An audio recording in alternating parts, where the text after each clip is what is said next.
start with the video, I just want to give a massive shout out to all you guys. Thanks for showing so much love. I haven't uploaded in 5 days, and if you guys follow me on Twitter, you know it was my birthday, so thank you guys so much for all the support. A lot of you guys messaged me happy birthday and things like that, so I really appreciate it. Thanks for all the love. You guys are awesome. The second thing is, I get a lot of people asking me who my favorite player of all time is. And I never really have an answer because at particular moments, it does change. I've gone from Wade, Iverson, LeBron, Vince Carter to Ben Wallace. I can never really have that one guy that I call my favorite player. But I think as a Heat fan, I've really got to appreciate what Dwyane Wade has done for not only the Miami Heat, but the NBA community in general. And honestly, I've got to appreciate what he's done since the day he was drafted in 2003. So here's a story about my favorite player, Flash. Growing up in the south side of Chicago, we had one goal. That goal wasn't to make it out, it was to make it through. Just make it through the day. Those words by Dwyane Wade say it all.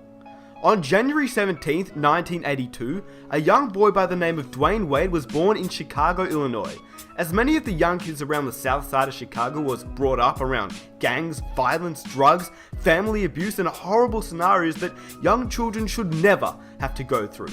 At a very young age, Wade had already witnessed police raids, found dead bodies several times in a nearby garbage can. He quotes, "I've seen needles laying around the house. I've seen my mother shoot up before. I've seen a lot of things my mother didn't know that I'd seen as a kid." At the age of 6, Wade recalls police with guns drawn, raiding his home and searching for his mother.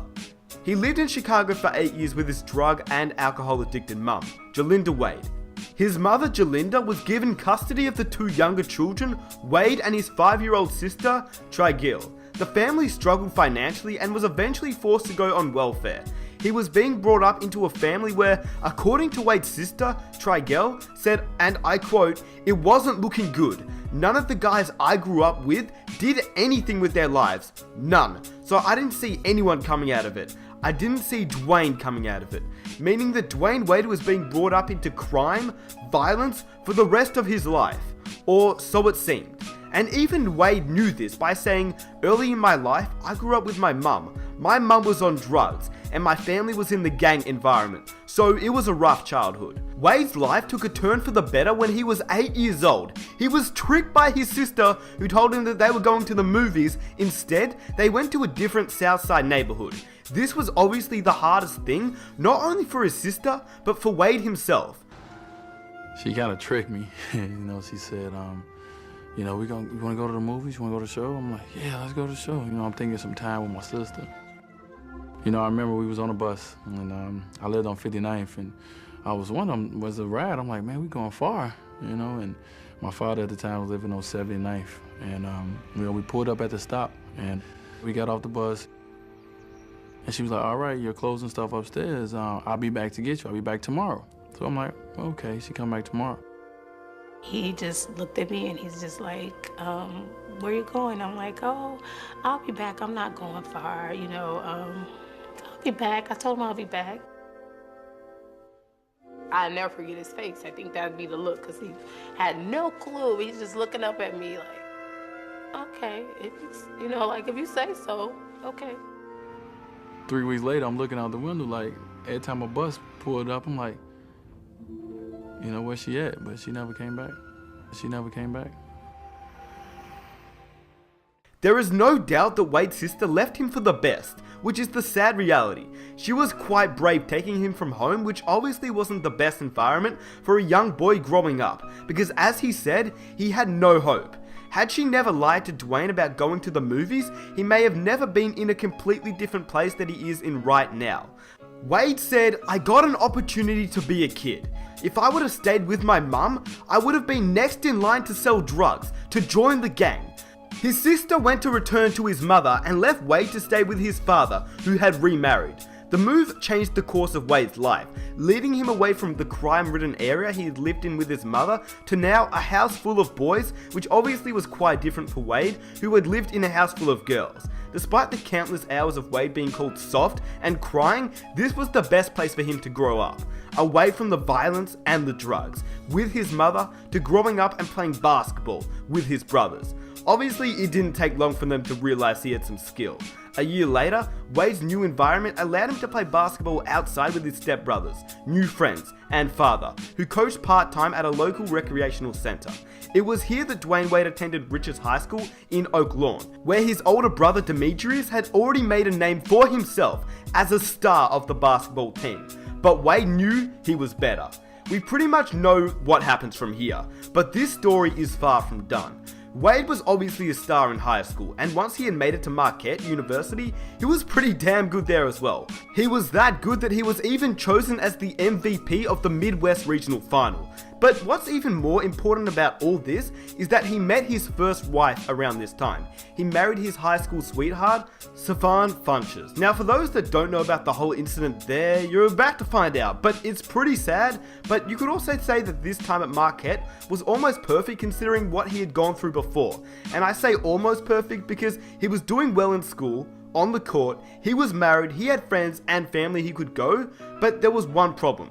Dwyane's mother was still battling her own problems, in and out of jail. For someone who hadn't seen his mum in a long time, this was obviously extremely tough, but to Wade's credit, he used this as motivation, as a drive to succeed, and Wade's mother knew it.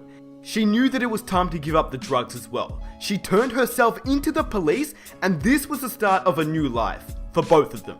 Dwyane's drive was to play his heart out to make the NBA and look after his mother and family.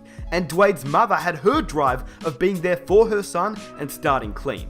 And after 18 months, they were reunited once more. By 2003, Wade obviously got drafted and the rest is history.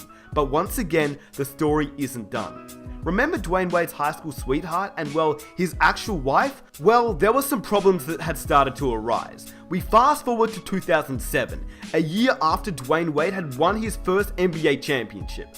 Wade and Savon had two sons, Zaire born in 2001 and Zion born in 2007.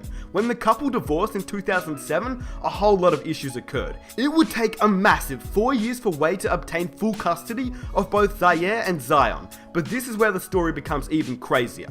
Now obviously there are two sides to every story, and it gets extremely tough when a scenario like this happens because you only know what you hear, and you only have to choose what story to believe or what not to believe. According to Dwyane Wade though, this is what happened. Dwyane says the day before Game 3 of the NBA Finals, his sister, Tragil, was scheduled to pick up his sons from their mother's home. There was no answer. For 8 hours, family members were unable to find the boys and their mother.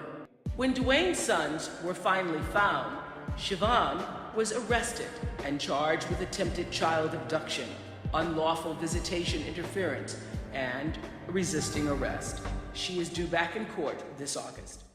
Now, obviously, this is a really personal matter, and I'm not intending to break into their personal life, but what I find really incredible is the fact that despite being completely stressed out and worried, Wade went to play Game 3 of the 2011 NBA Finals, where he went on to average 26.5 points, 7 rebounds that series, but in Game 3, he dropped 29 and 11 rebounds, after a night of no sleep, stress, and anger about where his sons were.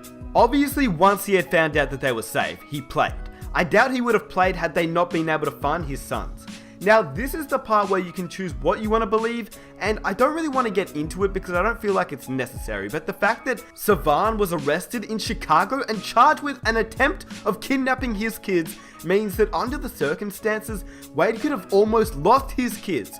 But I don't think that Savon tried to kidnap the kids. I just think there was a whole big issue and lack of communication which caused the media to make a huge deal out of it.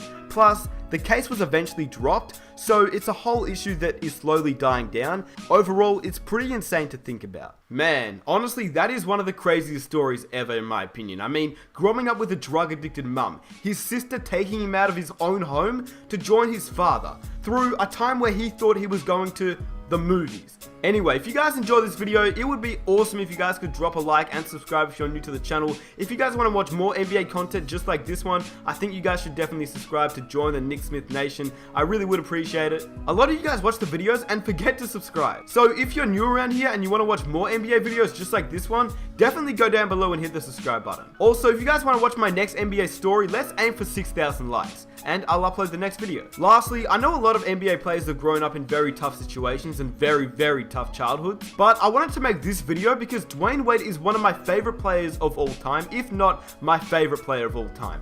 I absolutely love Flash, and I wish he could go back to his prime self. But like I said, if I have an opportunity to make a video on Dwyane Wade, I'm going to make a video on him. I want to make videos before he retires because this guy is a living legend. And with that being said, if you guys could reach out to Dwyane Wade and let him know that I made a video on him, I would love it. He's my favorite player of all time. I love Dwyane Wade so much. But with that said, let me know down below what you think about the Dwyane Wade story because in my opinion, it's one of the craziest stories of all time. And I'll catch you guys in my next video. Peace.